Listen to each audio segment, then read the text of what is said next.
Hello বন্ধুরা, পুরো ভিডিওটা দেখার জন্য তোমাদের কাছে অনুরোধ রইল। কান্টি ফুড ইন সোনালিস কিচেনের তরফ থেকে তোমাদের সবাইকে জানাই স্বাগত। আমার আজকের রেসিপি খাস্তা সিঙ্গারা। এই খাস্তা সিঙ্গারা খুব অল্প সময়ের মধ্যে বাড়িতেই সামান্য কিছু উপকরণ দিয়ে কিভাবে বানিয়ে নেবে সেটাই তোমাদের সাথে শেয়ার করছি। তাহলে চলো দেখে নিই। তার জন্য দেখো এখানে প্রথমে আলু নিয়েছি কেটে, আর বাদাম নিয়েছি 50-এর উপরে, আর এখানে আদা ছোট করে কুচি করে কেটে নিয়েছি, আর 4-5টা কাঁচা লঙ্কা নিয়েছি। আদা ও কাঁচা লঙ্কাটাকে আমি হামনদিস্তার মধ্যে ফেলে থেতো করে নিচ্ছি। এটা পেস্ট করে দেব না। সিঙ্গারাতে আদা ও কাঁচা লঙ্কা একটু থেতো করে দিলে তার স্মেলটা ভালো আসে। আর আলুটাকে আমি আগে থাকতেই সিদ্ধ করে নিয়েছিলাম। সিদ্ধ করার পরে চৌকো চৌকো করে খোসা শুদ্ধ কেটে নিয়েছি। দেখো আদাটা থেতো হয়ে গেছে। এদিকে ওভেনে একটা কড়াই বসিয়ে দিয়েছি, তাতে সরষের তেল দিয়ে দিলাম 3 চামচের মতন। আর তেলটা যখন ভালোভাবে গরম হয়েছে, বাদামগুলো সব তেলের মধ্যে ছেড়ে হালকা করে ভেজে তুলে নিচ্ছি। বাদামগুলো ভেজে তুলে নেবার পর ওই তেলের মধ্যে যে আদা ও কাঁচা লঙ্কা আমি থেতো করে রেখেছিলাম ওটা ফোড়ন দিয়ে দিলাম। দেখো ফোড়ন দিয়ে একটু ফোড়নটাকে 2 মিনিটের মতন নেড়েচেড়ে ভেজে নেব। 2 মিনিট পরে সিদ্ধ করে রাখা আলুগুলোও দিয়ে দেবো। দিয়ে এবার ভালো করে কষিয়ে যেতে হবে 2 মিনিটের মতন।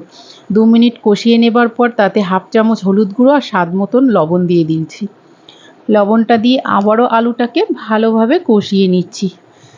এই সময় গ্যাসের ফ্লেমটা আমি একদমই লো করে রেখেছি, আর আস্তে আস্তে নেড়েচেড়ে কষিয়ে যাচ্ছি। যেহেতু এখানে গ্যাসের ফ্লেমটা মিডিয়ামে রাখার কোনো দরকার নেই, আলুটা আগে থাকতেই আমার সিদ্ধ করা আছে, বেশি সিদ্ধ করতে হবে না।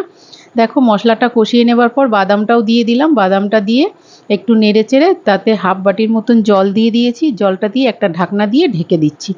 3 মিনিটের মতন ভালো করে এটা জাল করে নেব।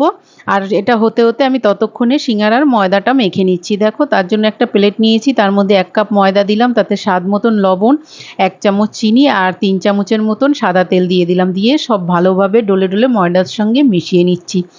এখানে ভালো করে তেলটাকে ময়দার সঙ্গে মিশিয়ে নিতে হবে। আর মিশিয়ে নেওয়া হয়ে গেলে অল্প অল্প জল দিয়ে ময়দাটাকে মেখে নিতে হবে। ময়দাটা নরম মাখলে হবে না, একটু শক্ত মাখতে হবে। যেহেতু ময়দাটা মাখার পর আমি এটা ঢেকে রেখে দেবো, তারপরে আরও একটু নরম হয়ে যাবে।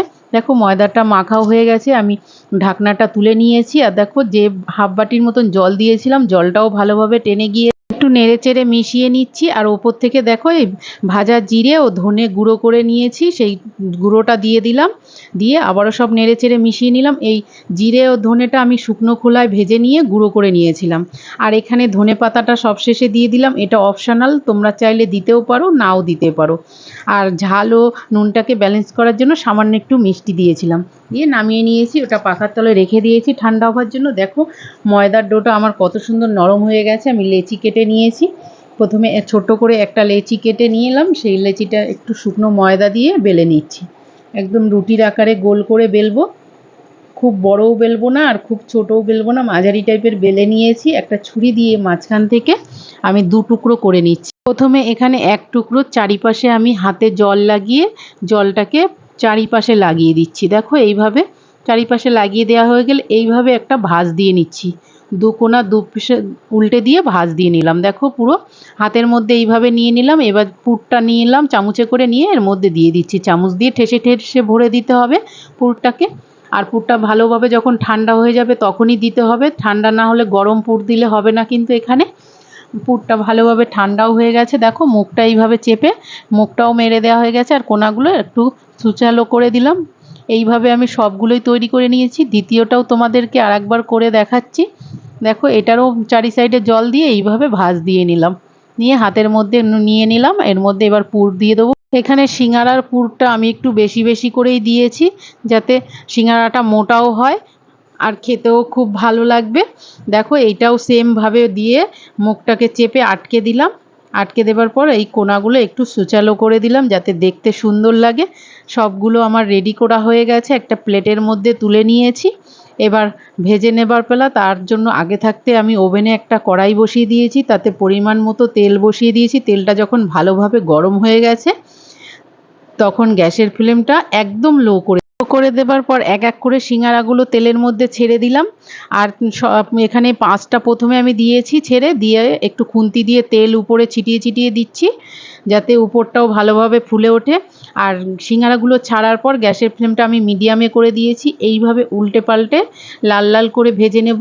প্রথমে একদম হাই ফ্লেমে ভাজা যাবে না, তাহলে সিঙ্গারাগুলোর উপরটা পুড়ে যাবে আর ভেতরটা ভালোভাবে হবে না। দেখো সবগুলো দুপিঠে রং ধরে গেছে, উল্টে পাল্টে ভেজে নিয়েছি, আমার ভাজা কমপ্লিট হয়ে গেছে। এবার তুলে নিচ্ছি এক এক করে, সবগুলো এরকম তেল ঝরিয়ে তুলে নিলাম। ব্যাস তৈরি হয়ে গেল আমার খাস্তা সিঙ্গারা। বন্ধুরা এইভাবে তোমরাও একবার অবশ্যই বাড়িতে ট্রাই করো, আর আমার ভিডিও ভালো লাগলে লাইক কমেন্ট শেয়ার করো।